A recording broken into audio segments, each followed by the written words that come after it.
Good afternoon, everyone, and welcome to a new episode of Edged and Gone, presented by me, Gregory Richardson, here on Puritans Radio. Today, I will review the events at Lord's before looking ahead to Old Trafford and the Kia Oval, where the series could yet be decided.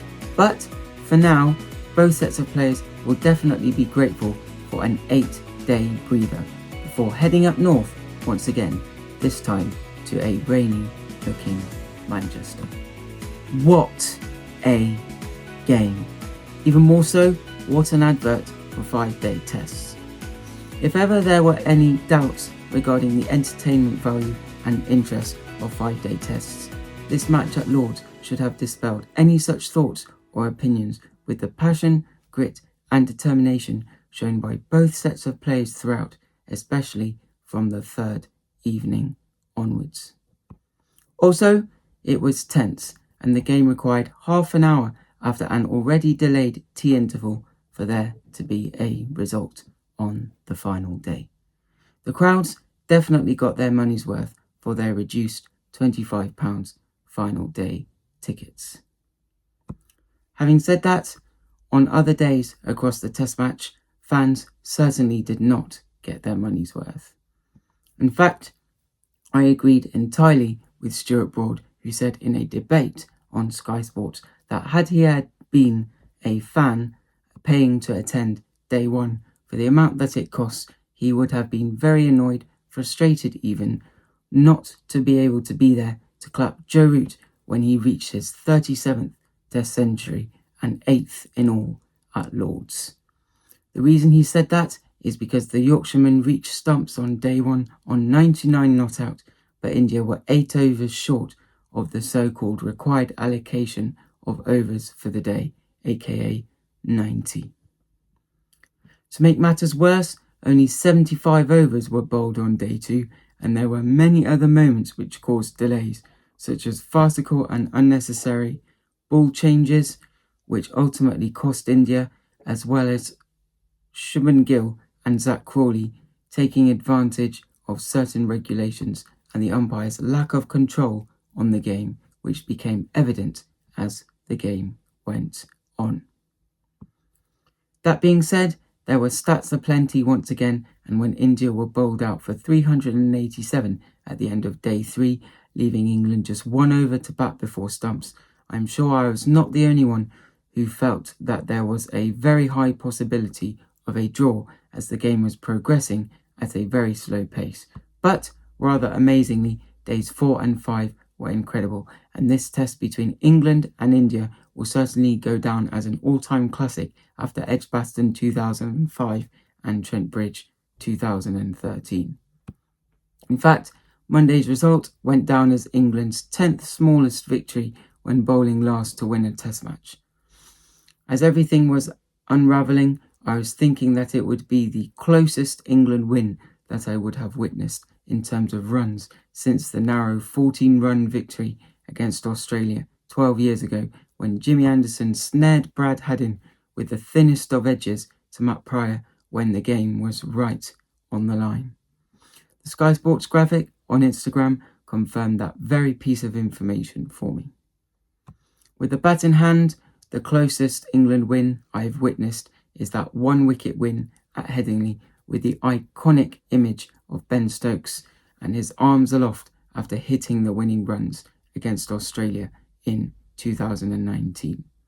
Anyway, that story is for another day, although you probably know how that all unravelled 6 years ago. I digressed a bit, so bringing the focus back into the epic Lord's Test, it should also be appreciated by fans that for only the 9th time ever in Test history, both teams posted the same first innings score as both Joe Root and KL Rahul scored back-to-back first innings Lord's hundreds against the same opposition, respectively. Why do I say that? Well, in August 2021, KL Rahul scored 129 in India's first innings before Joe Root replied stranded on 180 not out. This time around, so 3 years and 11 months later, KL Rahul made exactly 100 before losing concentration in reply to Joe Root's 104. England, though, recorded an unwanted piece of history, according to the BBC. For only the second time ever in Test cricket, their numbers 4, 5 and 6, so Joe Root, Harry Brook and Ben Stokes, were bowled in both innings. The BBC wrote that the only other team to have that unwanted stat is South Africa in 1889 against England.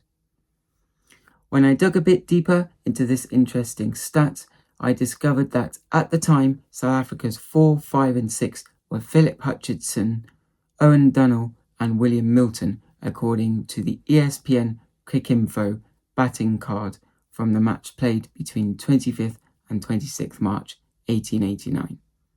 Furthermore, funnily enough, both Milton and Stokes were captains and both bat at number 6, which makes this piece of information even more remarkable.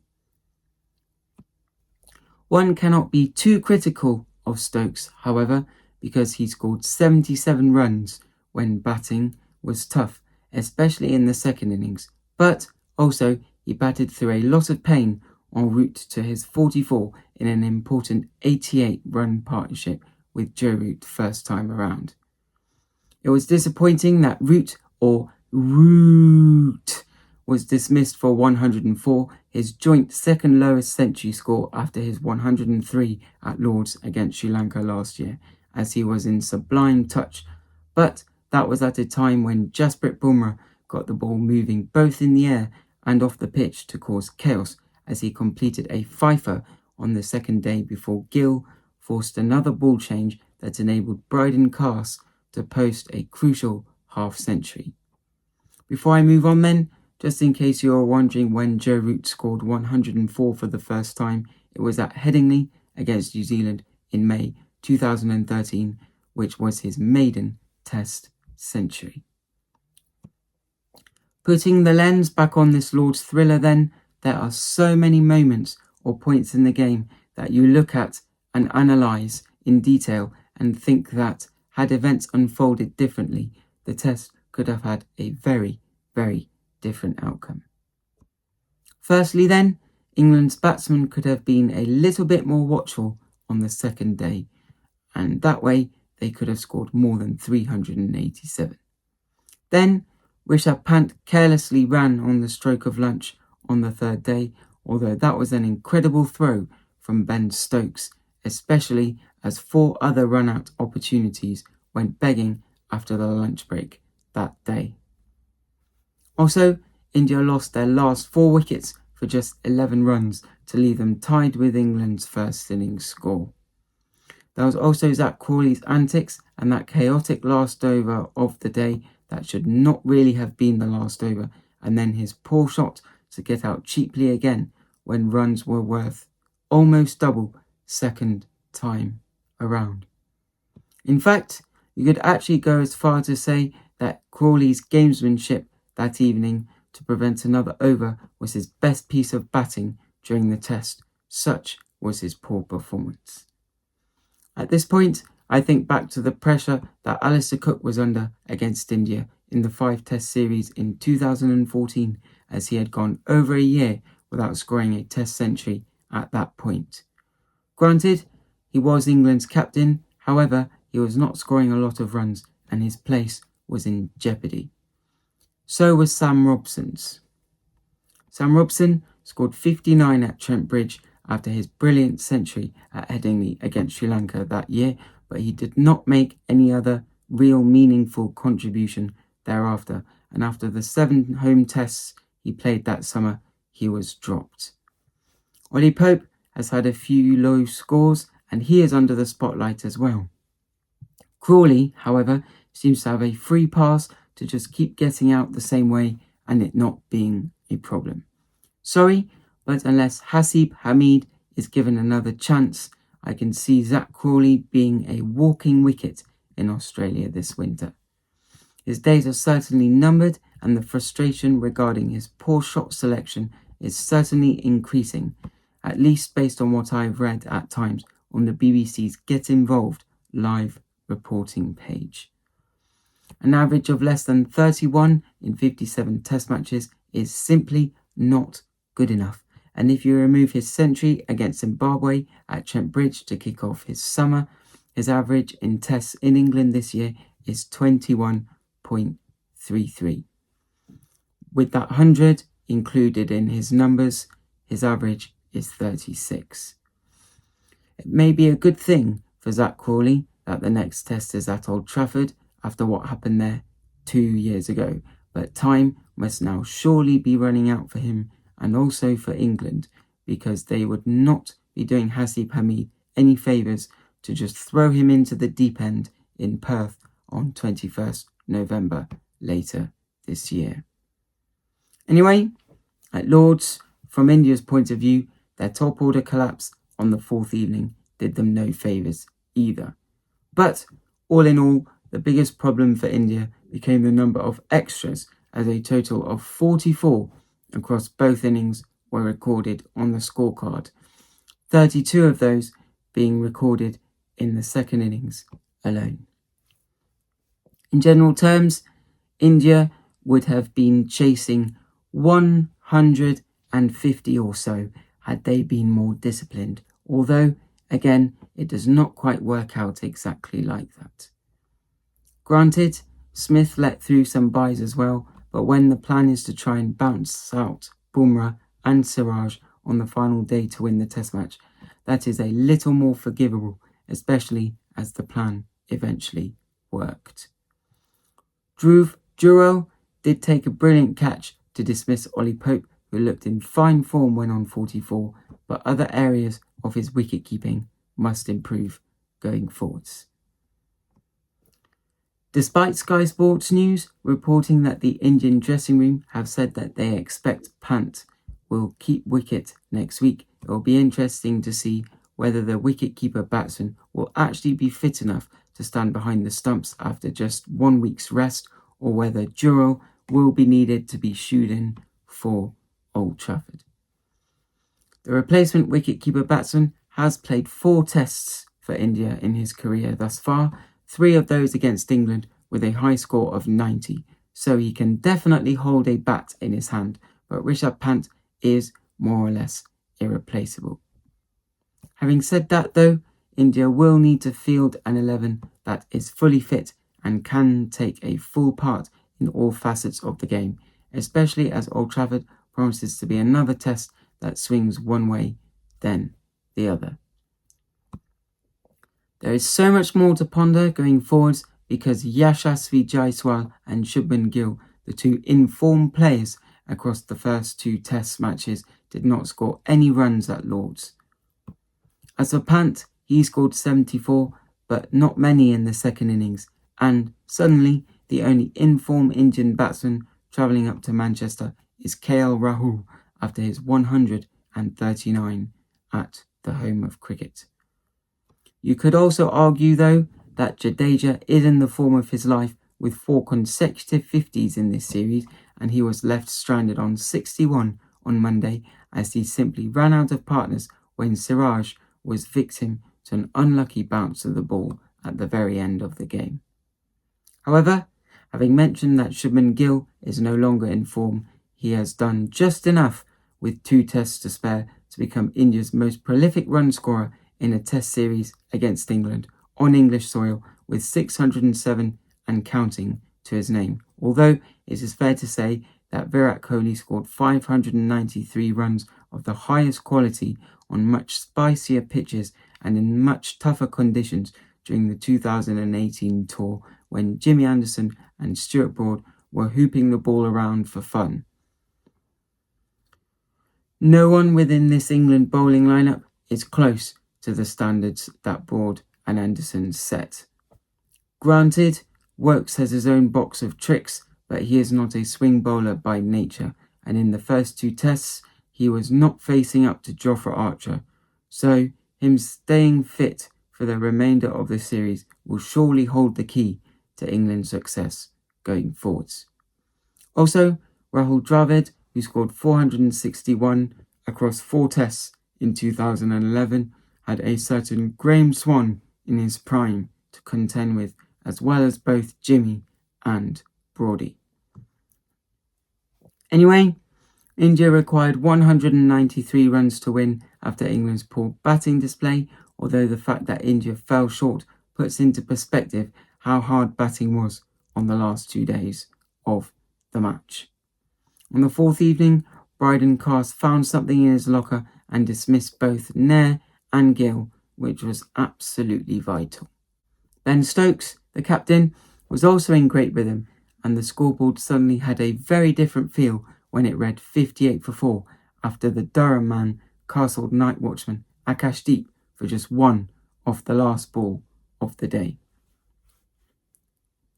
The equation on Monday then was simple: 135 runs for India to win and 6 wickets for England to take in order to win. 6 years to the day, so on Bastille Day 2019, England snatched the one-day World Cup final in the Super Over against New Zealand, with both Ben Stokes and Jofra Archer making meaningful contributions that day. It was no surprise then that it was those two who began bowling at the start of the day, and Archer sent Pants off-stump cartwheeling to leave India in dire straits at 71 for 5. Then Washington Sundar fell victim to Jofra Archer after saying India would win on BBC Test Match Special the night before, much to the delight of Ben Stokes and Brendan McCullum. Then Ben Stokes claimed the crucial wicket of KL Rahul for 39 after an LBW review to leave India with more or less no hope at 81 for 7. Nitish Kumar Reddy managed to hang around a bit, but he feathered an edge to Jamie Smith for just 13 on the stroke of lunch to leave India on 112 for 8, with just Bumrah and Siraj left for Jadeja to work with. The Indian all-rounder battled hard for 61, and Bumrah scored just 5 off 54 balls before eventually falling to the short ball ploy enforced by Ben Stokes. Then, just when it seemed that India might pull off a miracle, Shoaib Bashir, of all people, grabbed a very, very lucky wicket as Siraj, batting right-handed, played a perfect-looking defensive shot before the ball rolled behind his legs and trickled into his leg stump, and the bail just flicked off from the grooves. In some recent games, in recent times, the bail has not been coming off when such incidences have occurred, but this time the cricketing gods were in England's favour. Not often recently have England had that little bit of the rub of the green when bowling last to win a test match, but this was drama of the highest quality and of the highest order, which was all the more sweeter for England's players and coaching staff as well as fans when the verdict had fallen and the scoreboard read that England had won by 22 runs and now led the series 2-1. As I said before, what a game. Both England and India will need to improve in certain facets of the game before the fourth test, and the same question marks are lingering for England. Stick or twist with Zach Crawley? Bring back Josh Tongue, who is effective against the lower order? And what about the potential replacement for Shoaib Bashir, who, despite his injury, has been a real wicket-taking threat in this series? In fact, it was confirmed by the ECB just yesterday morning as I was preparing this episode and writing those very words that the spinner can take no further part after sustaining a fracture on his left finger. What's more, just when I was writing that Liam Dawson should be added to the squad, it was confirmed by the BBC that the Hampshire player had been given another stint 8 years after his first few caps for England. Dawson is a strike bowler and he also has the ability to score crucial runs with the bat. In fact, he even has a half-century to his name against India as he scored 66 not out on the 2016-2017 tour to India. Also in that series, he took 7 for 298 at an average of 42.57 with best innings figures of 2 for 34. His run-scoring ability would definitely give England a boost amongst the lower order. If England are 6 or 7 down, Baz and Stokes will know that Cast and Dawson could put together a 70 to 80 run partnership which could prove decisive, especially after how close this Lord's Test was. As for India, the main debate for them will be whether to risk Rishabh Pant, who made back-to-back centuries in the first Test and a valuable 74 at Lord's, or whether Dhruv Jurel should be given another go, despite the fact that some of his keeping, except for his catching ability, has been shaky. The Old Trafford Test is a week away, so predictions are a little bit difficult to make at the moment, especially as the weather is not looking good. As I speak, there is rain forecast for Old Trafford across the first 2 days, so it seems likely that my initial prediction of 3-1 for England with a draw in Manchester is a real possibility, although England have tended to struggle at the Oval in recent years in big test matches, such as against India in 2021. When chasing 367 there 4 years ago, Rory Burns and Hasib Hamid did exceptionally well to post a century opening partnership before 10 wickets suddenly fell for just 90 runs in dramatic fashion in yet another batting collapse of that period. Over the last few years, however, England have got a bit better when batting last, and they have managed to chase down scores of 300 plus with relative ease under Stokes and McCullum, but that is another reason why having Wokes, Carth and Dawson in the 11 should make a massive difference. With Jofra back, that suddenly looks like a really balanced attack, especially as Joe can take wickets as a part-time spinner too. The only problem for England then, however, is that they struggled to dismiss India's tail-enders the other day, and that was something in which Josh Tongue excelled at both Headingley and Edgbaston. That then might leave you with a bit of food for thought regarding the team that McCullum and Stokes might select next week, but for the time being, England have the all-important 2-1 lead with 2 tests to play, and Lord's sparked some fieriness that will probably have set the tone for the next 2 games, which means that we are in for a belter of an end to the series. For now though, thank you very much for listening to me, Gregory Richardson, here on Puritans Radio for my latest episode of Edged and Gone. I hope that you have a fantastic week, and there is definitely a lot of excitement that will be building heading into Manchester. Hopefully the forecast might improve, but for now, unlike 2 years ago, the weather will not spoil England's chances of winning, but the visitors'. I'll be back, same time, same place, for a bit more insight into what we might expect from the Manchester Test as I endeavour to present an Old Trafford special. Right now though, it is time for me to hand you back to Ian Fleming for the rest of today's 80 show. Take care and goodbye